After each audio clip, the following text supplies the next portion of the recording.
Didn't, foresee was the issues that we were having in 2015 and 16 were nothing compared to what was to come.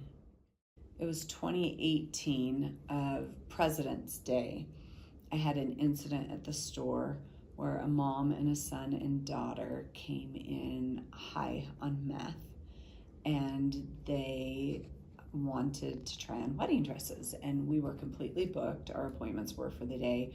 We kindly let them know that we didn't have any available appointments to try on wedding dresses, but they could come back tomorrow if they wanted to try some on. The mom said she was getting married quickly and needed to find something, she was getting married in 2 weeks. She said, well, can I look at temple dresses and bridesmaids dresses? We said, of course. So we put her in a dressing room with some bridesmaids dresses, and she started to sneak wedding dresses in there. And she came out in a wedding dress and she said, this is the one, I love it, I want this dress. We kindly tried to explain to her that that dress can't be sold, it's our sample. She started to get upset, and then her son started to get really upset with us, and told us that if we didn't sell the dress to her, that he was going to come back and blow the place up. I heard some commotion and screaming and yelling, so I, went from my office out onto the floor just as she was kind of pushing them out the front door, and the son was kind of just yelling aggressive things. We filed a police report, and the police did get there in a timely manner, but we found that the sister had left her purse in the dressing room. So the police advised us, told us that she would more than likely be coming back for the purse. It was a busy day, so I sat up. We had kind of a vestibule where we had two entrance doors into our building. So I sat in the vestibule at the front door, locking and unlocking it as our customers were coming in and going, trying to be a little discreet, just positioning myself as a greeter at the door. And when I'd see customers walking up, I'd kind of hurry, unlock it and open the door and like, hi, welcome to our store. And I had to go back and use the bathroom, so I asked my manager if she'd come sit at the front. And while I was in the back, this was several hours later, the son and the daughter started approaching the doors, but there was a group of customers coming in too.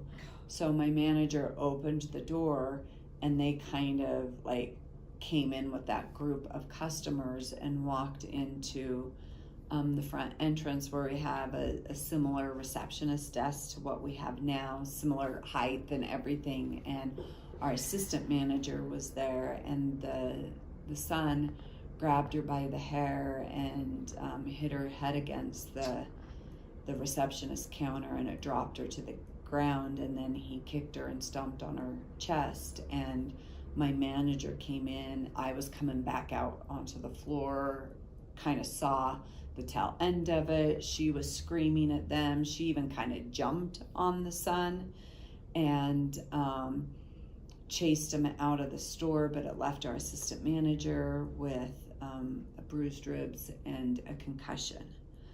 We also had about 4 or 5 groups of brides in the store trying on their dresses at that time. So, we kind of tried to conquer and divide, and I went and was kind of PRing the customers, and my manager was looking after our assistant manager and getting her the information she needed to go to the hospital. But it was chaos. You reached an end point because you wrote a statement, I think. So between that incident happening and my end point, I had several others, whether it was a stalker coming in and sitting in the chairs in our receptionist desk, to continual yellers, people pounding on the windows, defecating on the doorstep, shooting up with needles, like passed out and drunk on the stairs for customers to have to kind of walk over to get to my front entrance.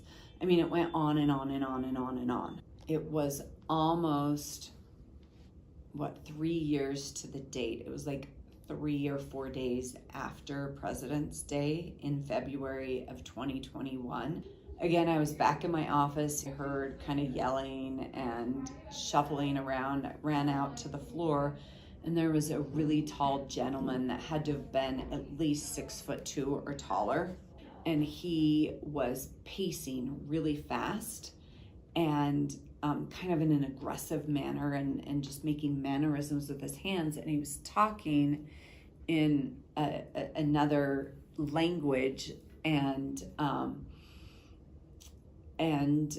just acting really manic. And my manager was talking to him, and he was trying to take his shirt off. We'd have people come in the store. We'd find them in a dressing room, and they would have their clothes off and have to try to get them out of the store. And we had customers in the store, and my manager was talking to him. He said, "Nicole, I've got this. Call the non-emergency number." I got on the non-emergency number, and they had told me they were really backed up that day and weren't sure how soon they could send somebody out. While I was talking to them, I saw 2 police officers out in the median on 300 West. So I ran outside. I was like, "Officers, I need you in the store. I've got a man in there. He's volatile. He's taking his clothes off." And they said, "Did he by chance have a yellow shirt on?" And I said, "Yes." And they said, "We're looking for him." So the police come kind of, running into the store, and right as they're running into the store, my manager Nate has him in like a bare chest hug, and he's getting him out of the store. And the police came, they cuffed him, and what I found out was the Homewood Suites Hotel, which is kitty corner from us, this man had assaulted a woman in the elevator and put his hand up her skirt.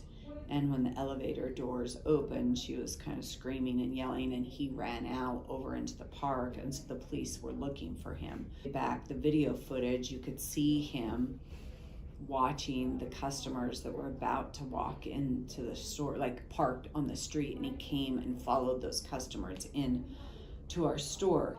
So it was after that moment, I just went home, and I just said to my husband now, I said, I can't do this. This is the definition of insanity, doing the same thing over and over, expecting a different result.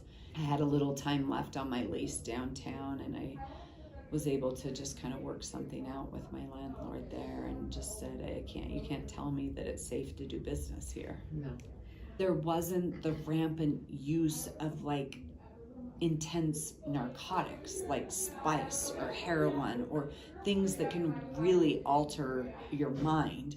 And so the lawlessness that is allowed in downtown is where I think the risk comes from, what I call our shelter resistant population. And that's not people that are truly experiencing homelessness because they're kind of forced into that. It's people that don't want accountability, and they think it's okay that their actions can so blatantly affect other people. And that's where I've really seen the change.